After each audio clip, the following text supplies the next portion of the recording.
In this video, we will cover expenses and incomes and demonstrate how to create them in the system. First, navigate to the Settings menu, then go to Apps Management. In the Accounting Management section, ensure that Finance, Chart of Accounts, and Journals Accounting are enabled if they are disabled. After that, click Save at the top right of the page. Once saved, these options will be added to the side menu. Before adding expenses and incomes, you must first add sub-accounts to the chart of accounts, as well as categories, suppliers, and clients. Additionally, you need to add treasuries and bank accounts to the system. After ensuring that all the previous data has been entered, we move on to explaining how to add expenses and incomes. From the Finance menu, go to the Expenses page. To create a new expense entry, at the top right of the page, click on New Expense. Enter the amount, and you can select a different currency from the currency list. Note, you can apply a different currency only when selecting a treasury.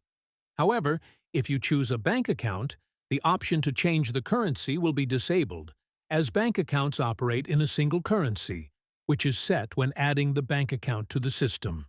For treasuries, the option to change the currency will remain available. Enter a suitable description based on your needs, keeping in mind that the description entered here will be included in the journal entry generated by the expense. If there are any attachments or images related to the expense voucher, you can upload them from this section.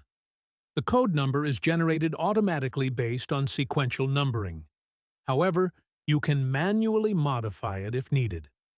Select the expense date, which will determine the date of the corresponding journal entry. Enter the vendor's name by clicking the drop-down arrow and selecting a vendor from the list. If the vendor has not been added previously, you can manually enter the vendor's name. Next, choose the appropriate category for the voucher. If you need to add a new category, you can enter its name manually, just like in the vendor field. Select the treasury or bank account, as mentioned earlier, and then choose the sub-account. Note, sub-accounts are added to the system through the chart of accounts. Here, I will select the appropriate sub-account, such as electricity account, which falls under expenses. After that, choose the supplier from the list of previously added suppliers. Note, suppliers are added from the Supplier Management page under the Purchases menu. You can also add a new supplier by clicking New, then entering the supplier's details.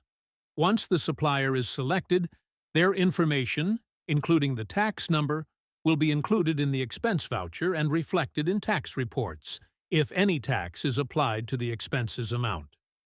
You can apply tax by selecting it from this section, and the system will automatically add its value to the total amount.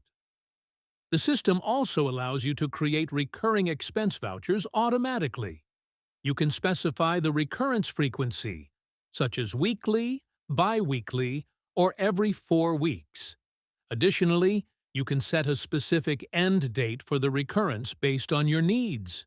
You can assign one or more cost centers to the expense or the sub-account added. The original amount, excluding tax, will be distributed among the selected cost centers.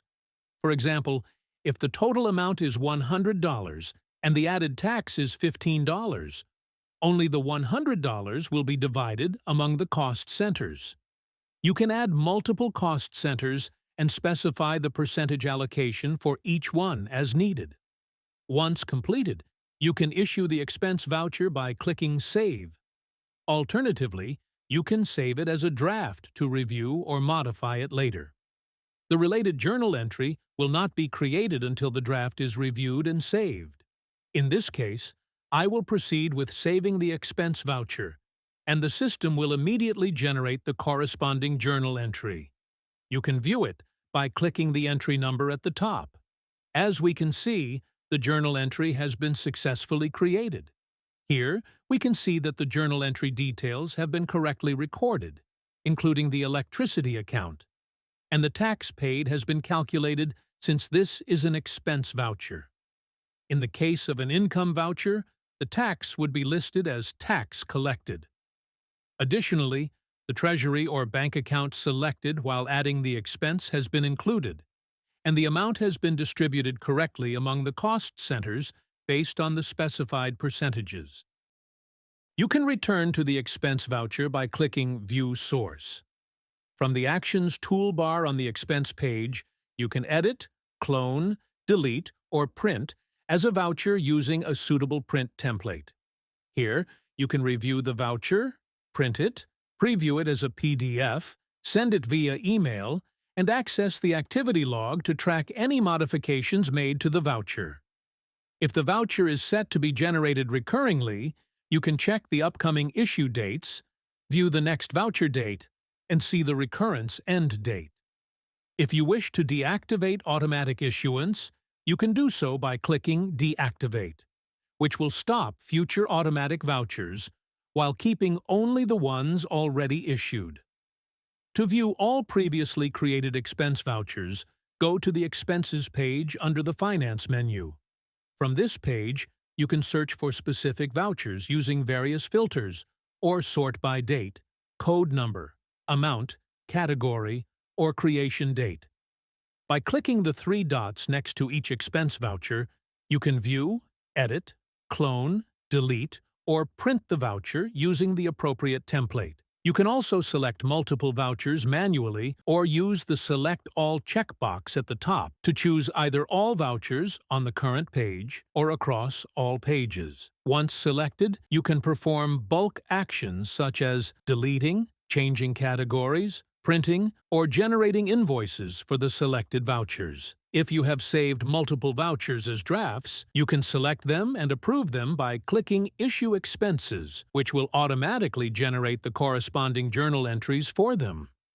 At the top of the page, you can also import multiple expense vouchers. Additionally, you can access expense reports from here or by navigating to Reports, then Countings Reports.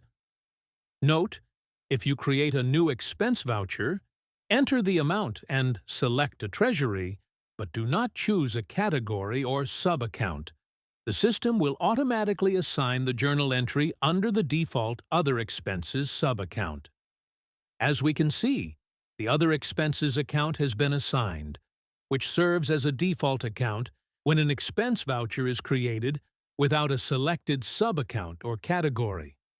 For income vouchers, you can follow the same steps as for expense vouchers, with a few differences. In the journal entry for an income voucher, the treasury or bank account will appear on the debit side, while the sub-account selected will be on the credit side. If an income voucher is created without selecting a category or sub-account, the debit side of the journal entry will be the selected treasury, while the credit side will be assigned to the default Other Income account.